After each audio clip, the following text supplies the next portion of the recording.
Bismillahirrahmanirrahim. Assalamualaikum warahmatullahi wabarakatuh. Sampurasun. Waalaikumsalam warahmatullahi wabarakatuh. Masya Allah. Alhamdulillah saya nemui langsung Kepala UPT tempat pembuangan akhir sampah di Kabupaten Garut. Beliau bisa memperkenalkan diri dan sebetulnya beliau lebih cocok jadi pemain sinetron. Bagaimana dinamika pengelolaan sampah di sini? Satu hari berapa ton sampah yang masuk di sini, dan Bapak mengatasinya bagaimana? Ini pekerjaan yang cukup tenaga, pikiran, waktu, juga pulus. Silakan perkenalkan diri. Assalamualaikum warahmatullahi wabarakatuh. Nama saya Iman Ridwan sebagai Kepala UPT TPA Pasir Cacing. Begini Pak ya, kalau dinamika pengolahan persampahan di TPA Pasir Cacing, sampah yang dihasilkan dari satu kabupaten kota 200 sampai 230 ton per hari kebayang. Silakan Pak. ini dengan istilahnya pengolahan di sini ada melalui dengan tempat Sanitary Landfill itu adanya di Sanitary Landfill 1 dan di Sanitary Landfill 2. Nah, posisi dengan masuknya sampah ada dari ini posisi kurang lebih dari 14 kecamatan. 14 kecamatan. Dengan posisi pengolahan di sini sebetulnya mah yang masuk sampah ke sini itu ada sebelum masuk ke sini semua kan di sini yang di bawah juga ada pengolahan melalui ada BSI dan ada juga posisi pengolahan yang melalui sampah organiknya itu posisi di Magor. Ya. Kalau yang lanjut ya. Kalau yang posisi masuk ke Sanitary Landfill atau kantor landfill idealnya itu seharusnya posisinya itu yang residnya aja.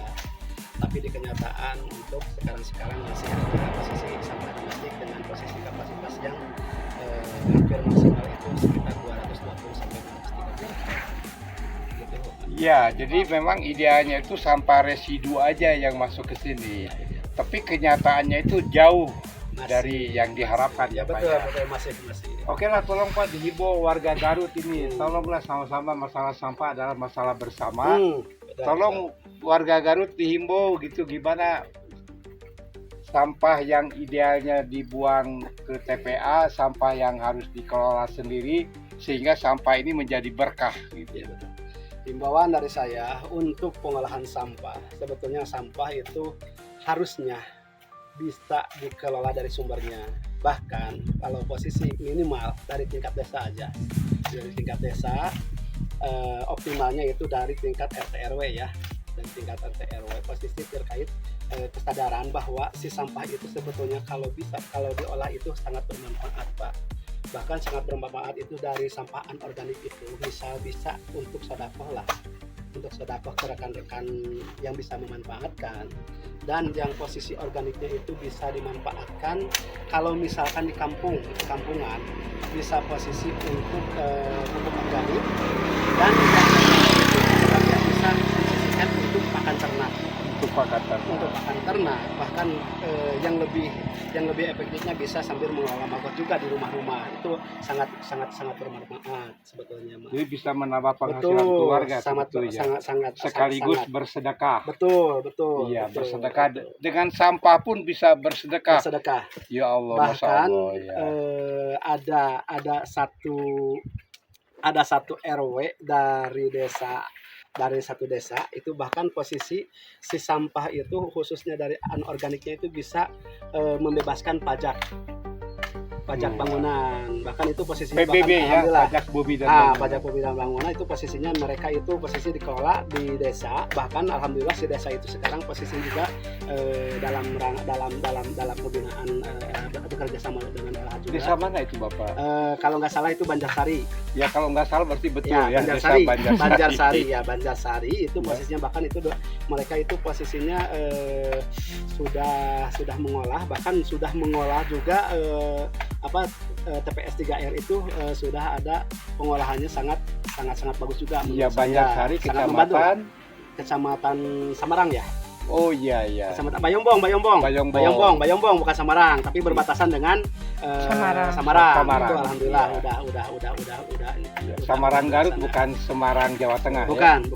Ya. Alhamdulillah sangat membantu. Itu salah satu contoh untuk kita mengedukasi ke masyarakat. Bahkan itu bisa diterapkan di setiap desa sebetulnya.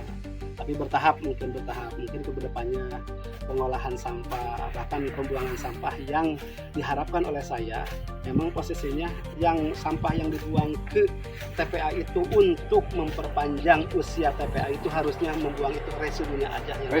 Residu itu apa saja Bapak? Nah, residu itu sebetulnya yang tidak bisa diolah. Seperti sampah yang sudah tidak bisa diolah atau bisa dimanfaatkan, seperti kalau di sini emang Pembalut ya? Ya, pembalut. Terus posisi kayu, organik sih kebanyakan yang organik. Nah, ya semacam residu. Sebetulnya kondom itu posisinya klasifikasi ketiga, Pak. Bahaya. Apalagi kalau jangan buang kondom sembarang, bahaya tuh. Jangan, emang betul. Emang betul Pak, posisinya. Bahaya. Ya. Jadi saya baru tahu bahwa kondom itu klasifikasinya beda. Bahaya. Kalau jadi anak sudah bahaya. Iya. Apalagi kalau salah penggunaannya itu sangat bahaya gitu. Iya itu. Begitu Pak. Iya betul. Ini ngomong-ngomong mengakhiri bincang-bincang lagi kerja bakti Pak. Iya. Ini sebetulnya mah kerja rutin Pak. Betul. Kerja rutin yang saya lakukan itu minimal satu minggu 3 kali. Iya. Bahkan alhamdulillah untuk sekarang mungkin pencegahan dalam rangka posisi antisipasi sampah banjir dikarenakan rutinitas hujan itu sangat besar sekarang, makanya bisa dilihat sama Abah di sini. Dikarenakan dikerjakan rutin di sini kan alhamdulillah tidak terlihat sampah yang ini antisipasi banjir. Betul. Luar biasa. Jadi jangan salahkan hujan dan angin, yang salah itu harus diantisipasi. Mencegah lebih baik daripada betul. mengobati. Berupaya. Baik, ya terima kasih Pak UPT. Ini lagi sibuk masih nyepatain mau ini. Bisa Anda simak di Hidayat Garut di YouTube. Kemudian di jaringan-jaringan lainnya seperti apa itu jaringan kita yang biasa muncul? Di Instagram, TikTok juga. Instagram, TikTok dan lain sebagainya. Siap. Baik, mudah-mudahan kita membawa keberkahan semua. Amin. Wassalamualaikum warahmatullahi wabarakatuh.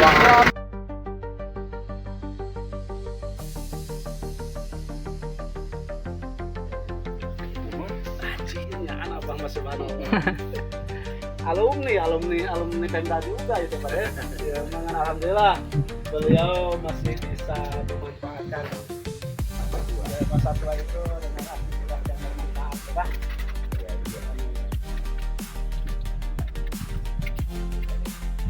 Ini apa deh?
Jumbo Pedida.